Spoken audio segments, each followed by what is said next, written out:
How can you grow your business if you don't know where you are? Welcome to Number Compass, where we use numbers to give you direction and to reveal your next steps in your business. Hi, I'm Candus, and today we're going to be talking about what I call the one pager. How can you get your profit and loss down to one page? Because if you have a book that you never read because your profit and loss is so many pages long, you are probably missing vital information to grow your company. If you're thinking, oh my goodness, how does she know my profit and loss is pages and pages long? Then you are in the right place, because today I'm going to give you some tips and strategies to start getting down to what I call the one pager that you can start implementing right away. So let's dive in. Often I hear from QuickBooks users, Candus, I pull my profit and loss and it is so many pages long. I have no idea what it's saying.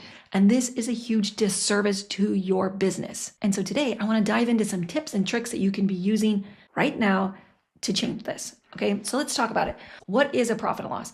This is where it tracks your income and your expenses for a period of time in QuickBooks. Different ways to pull your profit and loss. We'll talk about that a little bit later. But the thing to know is that you can go into QuickBooks, you go under reports, company and financial, profit and loss standard, and you're going to get a report. And as we mentioned in our last episode, you have what's called a chart of accounts. So that is the title of every account that shows up on your report. And the whole purpose, tell me if you agree, to having a profit and loss is, yes, one, to file taxes, but two, to make decisions all year long. So what I want you to walk away with is knowing that if you can simplify your profit and loss with the strategies I'm going to share with you today, you will be able to make wiser decisions in your business. Because there are some pitfalls that I often see people doing. I'll share those with you in a moment as well. And I want you to avoid them. Okay. So let's start here.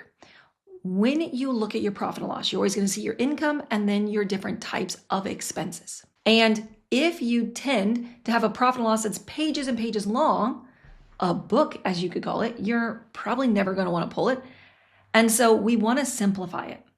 Often on my Customizing QuickBooks workshop, I'll pull a profit and loss. I'll teach this little feature that I call the collapse feature. And everybody goes, oh my gosh, that's amazing. And what it does is that you can go into QuickBooks, you use that chart of accounts that we talked about in the last one, and you can have a main account, what we call a parent account, and you could have sub accounts. So let me give you an example of how you could use this. Let's just take insurance. Almost every business has multiple types of insurance. So for example, you could have liability insurance, auto insurance, workers' comp, errors and omissions, and the list goes on, right? So what you could do is, let's say that you came to me and you're like, I don't care. Every time I look at my profit and loss, all the different types of insurance, I just want to know how much are we spending on insurance as a business expense. What you would do is you would create your parent account called insurance, and then each of the different types of insurance would be below that.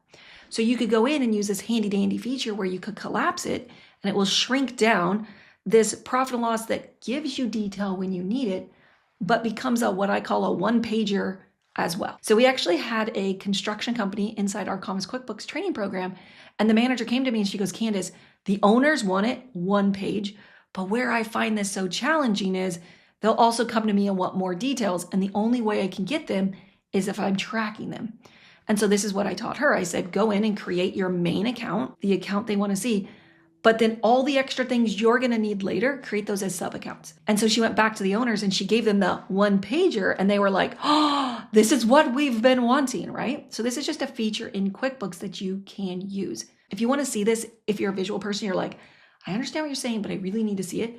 Make sure you save your seat for our Customizing QuickBooks workshop, because it's one of the things I teach. It's candiskampfer.com/class, and come join me so you can learn about this, okay? Because we go into more depth. So first thing I want to give you is the tip is look at creating main accounts and sub accounts for the detail, but it keeps it simple. The second thing that I want to tell you is I often see business owners where when I look at their profit and loss, and I recommend you pull one, go pull your profit and loss so you can start implementing these things. You can even look at last year's profit and loss, and you want to see how many accounts do you have and what is the dollar amount in each one. So sometimes I'll say people, there's this balance in creating enough detail that you can make decisions, but not overcomplicating it, okay?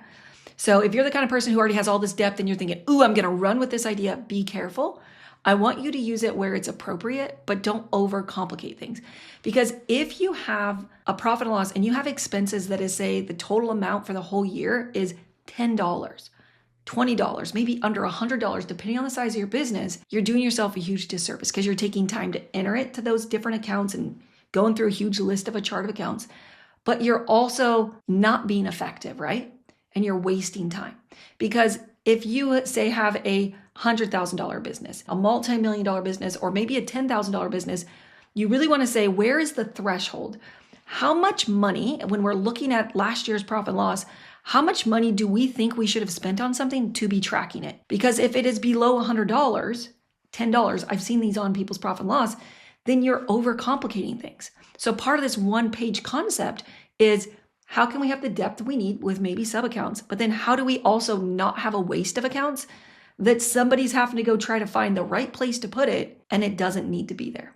Do you see the balance in that? How do we be efficient without being too detailed? And if you haven't looked at your profit and loss recently, this is the first step. To go in, pull it up and say, what exactly does it say? And what do I need it to say? Okay, that is the first step. And make sure that you create a threshold for you, your bookkeeper, for your team that makes sense. Because if you're tracking $5 or $10 for the whole year, you probably could condense that into a different account, a more generalized account that still covers what you need. And you can always go into your report to get more detail. But how can you keep it super simple so you can make decisions, right? Because didn't we agree the whole purpose of QuickBooks initially was to help you make business decisions? So your homework is go in and pull your profit loss and start looking at it and see how close are you to a one-pager. Do you have too much detail? Do you need more detail? Where are you at the scale? One of the things I often say in our customizing QuickBooks workshop is look at your profit and loss. Give yourself a rating on 1 to 10. 1 being not at all, 10 being totally dialed in. Where are you at with your ability to read your reports? And have you been able to get it down to 1 page? If you want additional support with this, please join me on my customizing QuickBooks workshop where we'll talk more about it. You can go to candicekamfer.com/class. It's a free training that I host, and I do cover both desktop and online. So this wraps up our episode for a number compass.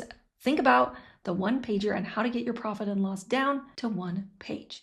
I look forward to seeing you in the next episode. We're going to be talking about the story. What is a story that your business is telling you through your reports, and how to start looking at it that way so you can decide what pivots and changes you want to make next. If this episode helped you, come let me know. You can either email me at support@CandusCamfer, find me on Instagram or Facebook. I'll put all of the details below. I'll see you in the next episode.